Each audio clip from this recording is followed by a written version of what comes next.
Hello students, তোমাদের সকলকে স্বাগত। আজকে তোমাদের ক্লাস 9-এর রায় ও মার্টিন প্রশ্নবিচিত্রার ইতিহাস বিষয়ের মডেল সেট 5 করে দেখাবো। তো চলো শুরু করা যাক। তার আগে বলে দিই, তোমরা যদি চ্যানেলে নতুন হয়ে থাকো তাহলে চ্যানেলটিকে অবশ্যই সাবস্ক্রাইব করে দিবে।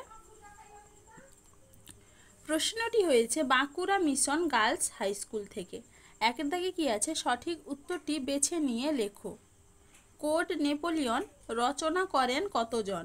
উত্তর হবে কি অপশন এ 4 জন। পরের প্রশ্ন কি আছে, আমার ইচ্ছাই আইন উক্তিটি কার? উত্তর হবে কি অপশন এ ষোড়শ লুইয়ের। পরের প্রশ্ন কি আছে, নীল নদের যুদ্ধ হয়েছিল? অপশন বি 1798 খ্রিস্টাব্দে। পরের প্রশ্ন কি আছে, ফ্রান্সে শ্রমকর বা বেগার খাটাকে বলা হতো? Option C corvee. পরের প্রশ্ন কি আছে, চতুর্থ শক্তি জোট গঠিত হয়েছিল? অপশন ডি 1813 খ্রিস্টাব্দে। পরের প্রশ্ন কি আছে, স্টেটস জেনারেলের অধিবেশন আহ্বান করেন?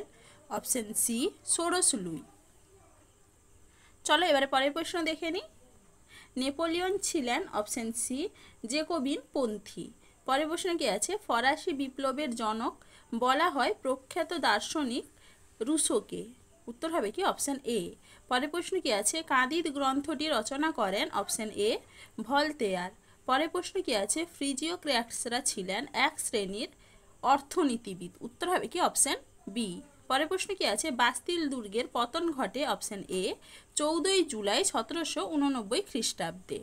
দুয়ের দাগে কি আছে, নিচের প্রশ্নগুলির অতি সংক্ষিপ্ত উত্তর দাও। নারী অধিকার 1791 খ্রিস্টাব্দ গ্রন্থটি কে রচনা করেন? উত্তর হবে কি মেরি উলস্টোন ক্রাফট। কি হবে? Mary Wollstonecraft. পরের প্রশ্ন কি আছে, ওয়াটারলুর যুদ্ধের পর নেপোলিয়ন কোন দ্বীপে নির্বাসিত হন? উত্তর হবে কি সেন্ট হেলেনা। পরের প্রশ্ন কি আছে, কোন রুশ সেনাপতির হাতে নেপোলিয়ন পরাজিত হন? উত্তর হবে কি ডিউক অফ ওয়েলিংটন।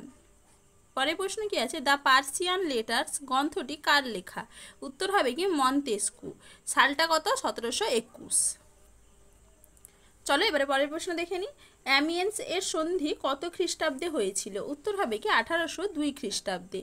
পরের প্রশ্ন কি আছে, অবাধ বাণিজ্য নীতি কি?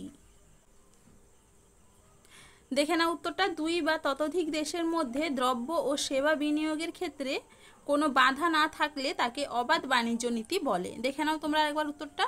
এবারে পরের প্রশ্ন কি আছে, নেপোলিয়নকে কে বিপ্লবের সন্তান বলেছিলেন? উত্তর হবে কি নিজেকে। চলো এবারে তিন দাগে দেখে নিই, যে কোনো 4টি প্রশ্নের উত্তর দাও। কত খ্রিস্টাব্দে কে সর্বপ্রথম ওসিয়া রেজিম কথাটি ব্যবহার করেন? এটা তোমাদের রায় মার্টিন সহায়িকায় 53 নম্বর পেজে 19 নম্বর প্রশ্নের উত্তর দেখবে, সেখান থেকে তোমরা পেয়ে যাবে, সেখান থেকে দেখে নিবে। পরের প্রশ্ন কি আছে, মহাদেশীয় অবরোধ ব্যবস্থা ঘোষণা করতে নেপোলিয়ন কি কি ডিক্রি জারি করেন?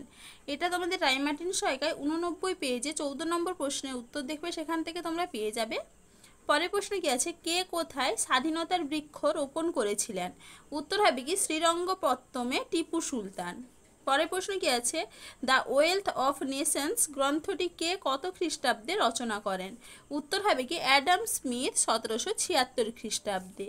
পরের প্রশ্ন কি আছে, স্পেনের ক্ষতই আমাকে ধ্বংস করেছে নেপোলিয়ন কেন কথা বলেছিলেন? এটা তোমাদের রায় মার্টিন সহায়িকায় 101 নম্বর পেজে 64 নম্বর প্রশ্নের উত্তর দেখবে, সেখান থেকে তোমরা পেয়ে যাবে, সেখান থেকে দেখে নিবে। তাহলে দেখো স্টুডেন্টস, আমি এখানে প্রশ্নগুলির উত্তর কত নম্বর পেজে কত নম্বর প্রশ্নের উত্তর সেটা লিখে দিয়েছি, তোমরা একটু দেখে নাও।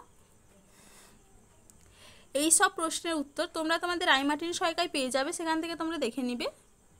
তো চলো আজকে এইটুকুই, দেখা হচ্ছে পরের ভিডিওতে। ভিডিওটি ভালো লাগলে লাইক অ্যান্ড সাবস্ক্রাইব করে দিবে।